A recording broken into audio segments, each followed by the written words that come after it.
اللہ تعالیٰ نے آپ سب کو ایک بہت بڑی نسبت عطا فرمائی ہے۔ نسبت بڑی کام کی چیز ہوتی ہے۔ اچھی چیز سے نسبت انسان کو اچھا نہ ہونے کے باوجود بھی اچھوں میں ڈال دیتی ہے، اور بری چیز سے نسبت انسان کو اچھا ہونے کے باوجود بھی بروں میں ڈال دیتی ہے۔ اچھی نسبت بڑی کام کی چیز ہے۔ اچھی نسبت بڑی کام کی چیز ہے۔ اچھی نسبت سے دنیا میں بھی فائدہ ہوتا ہے، آخرت میں بھی فائدہ ہوگا۔ اچھی نسبت سے دنیا میں بھی عزت ملتی ہے، آخرت میں بھی نجات ہوگی۔ سرکار دو عالم صلی اللہ علیہ وسلم کا ارشاد ہے، من تشبہ بقوم فہو منہم۔ اور ایک دفعہ ایک صحابی رسول صلی اللہ علیہ وسلم ہمارے نبی کی خدمت میں حاضر ہوئے کہ یا رسول اللہ، پریشان تھے۔ آپ نے فرمایا کیوں پریشان ہو؟ کبھی پریشان اس پہ ہوں کہ اب تو دنیا ہے، جب کبھی آپ کی یاد ستاتی ہے آپ کی زیارت کر لیتے ہیں، آپ سے ملاقات ہو جاتی ہے، دل ٹھنڈا ہو جاتا ہے۔ جب دنیا سے ہم چلے جائیں گے تو آپ تو پتہ نہیں کس جنت میں ہوں گے، ہماری تو وہاں رسائی نہیں ہوگی، ہم تو امتی ہیں، تو ہم تو بہت نیچے ہوں گے۔ پریشان اس پہ ہوں کہ جب جنت میں آپ سے ملاقات نہیں ہوگی تو جنت میں مزہ کیسے آئے گا؟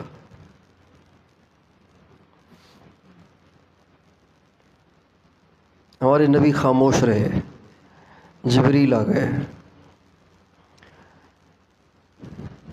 انہوں نے آ کے ہمارے نبی کو پیغام دیا۔ ہمارے نبی نے فرمایا المرء مع من احب، جو جس سے محبت رکھتا ہو قیامت کے دن اسی کے ساتھ ہوگا، جنت میں اس کے پڑوس میں ہوگا۔ تو اچھی نسبت بہت اچھی چیز ہے۔ اللہ تعالیٰ نے آپ سب کو ایک عظیم الشان نسبت عطا فرمائی ہے، وہ علم دین کی نسبت ہے۔ علم دین کی نسبت بہت بڑی چیز ہے۔ علم کے ساتھ وابستگی بہت اچھی چیز ہے اور بہت بڑی قیمتی چیز ہے، مگر عام طور سے اس مبارک اور مقدس نسبت کی لوگ لاج نہیں رکھتے۔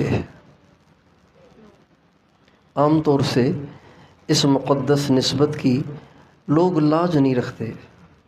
نسبت ہوتی ہے لیکن اس کے تقاضوں پہ عمل نہیں کرتے، نسبت ہوتی ہے لیکن اس کی قدر ہی نہیں کرتے، نسبت ہوتی ہے لیکن اس کے آداب کا خیال ہی نہیں کرتے۔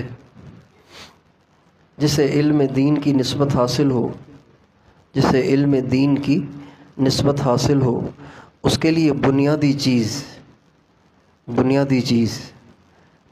چیز سب سے ضروری اور اہم چیز یہ ہے کہ اس کی زندگی گناہوں سے پاک ہو۔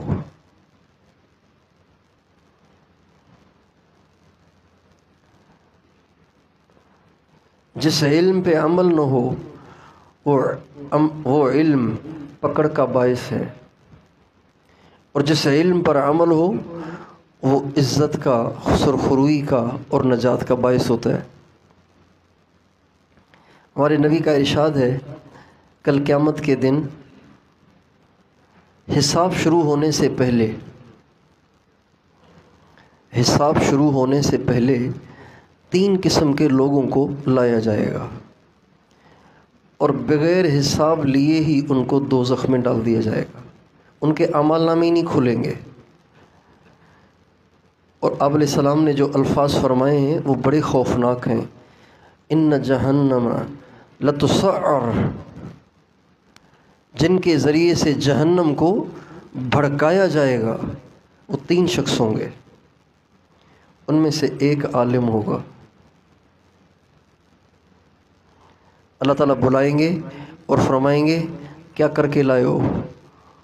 کہے گا جی ساری زندگی یہی کچھ کرتا رہا، پڑھتا رہا، پڑھاتا رہا۔ اللہ تعالیٰ فرمائیں گے کس کے لیے؟ کہا جی آپ کے لیے نہیں، جھوٹ بولتے ہو، کذبتا، جھوٹ بولتے ہو، تم نے اس لیے پڑھایا کہ لوگ کہیں واہ واہ بڑے علامہ صاحب ہیں، کیا کہنے ان کے سبق کے، کیا کہنے ان کی تقریر کے، کیا کہنے ان کے علم و ہنر کے، ایسے نقطے بیان کرتے ہیں کہ آدمی ششدر رہ جاتا ہے۔ تم نے اس لیے کیا تھا نا یہ سب کچھ، وہ کہا جا چکا، اب تیرے لیے ہمارے پاس جہنم کے سوا کچھ نہیں ہے۔ چنانچہ اس کو پکڑ کے اندھے منہ جہنم میں پھینک دیا جائے گا۔ اور جو دوسرے 2 ہوں گے وہ بھی دنیا دار نہیں، وہ بھی دینی نسبتوں سے منسوب ہوں گے۔ ایک سخی ہوگا، ایک شہید ہوگا۔ عالم، سخی اور شہید یہ وہ ہوں گے کہ جنہیں علم کی نسبت تو تھی، نیکی کی نسبت تو تھی، لیکن عمل نہیں تھا، تقویٰ نہیں تھا، پرہیزگاری نہیں تھی، اپنے آپ کو حرام سے بچاتے نہیں تھے، اپنے آپ کو گناہوں سے بچاتے نہیں تھے۔ تو پہلی چیز اس نسبت کے آداب میں سے، اس نسبت کی قدردانی میں سے یہ ہے کہ ہماری زندگی گناہوں سے پاک ہونی چاہیے۔ مدرسے کی 4 دیواری میں رہنے والے بھی اگر نظروں کی حفاظت نہیں کر پا رہے، اپنی زبان کو قابو میں نہیں لا پا رہے، اگر ان کے دل میں بھی دنیا بھری ہوئی ہے، ان کے دل میں بھی دنیا کی محبت جوش مار رہی ہے، ان کے بھی وہی جذبات ہیں جو باہر والوں کے ہیں، تو پھر وہ کم مجرم ہیں، یہ زیادہ مجرم ہیں۔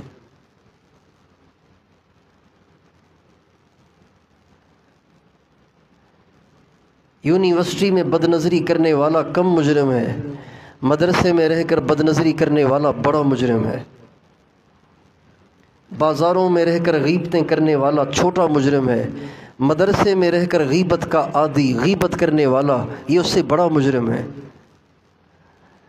بازار میں زندگی گزار کر دنیا پہ مر مٹنے والا اور دنیا کی طمع رکھنے والا اور دنیا سے محبت رکھنے والا چھوٹا مجرم ہے۔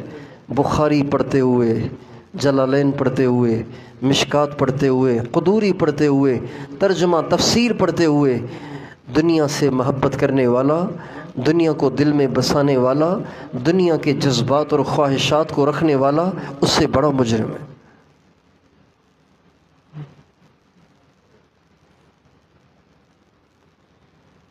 اس لیے اس نسبت کی لاج رکھنا، اور وہ یہ ہے کہ اپنے آپ کو گناہوں سے پاک رکھیں، کوئی گناہ سرزد نہ ہونے دیں،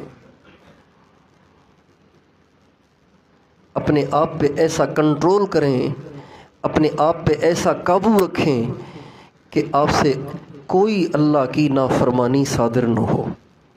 اللہ کی نافرمانی اللہ سے دور کر دیتی ہے۔ وَإِيَّاكَ وَالْمَعْصِيَةَ فَإِنَّ بِهَا يَنزِلُ سَخَطُ اللَّهِ۔ اللہ کی نافرمانی سے بچنا اے ابو ذر، اللہ کی نافرمانی سے بچنا، اس لیے کہ اللہ کی نافرمانی جب ہوتی ہے اللہ کا غضب اترتا ہے۔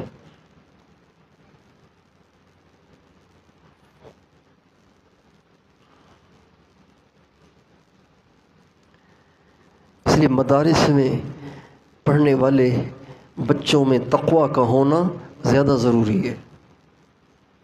دیکھیں یہ مدارس صرف صرف جاننے والا اور نحو جاننے والا فرد پیدا کرنے کے لیے نہیں ہیں۔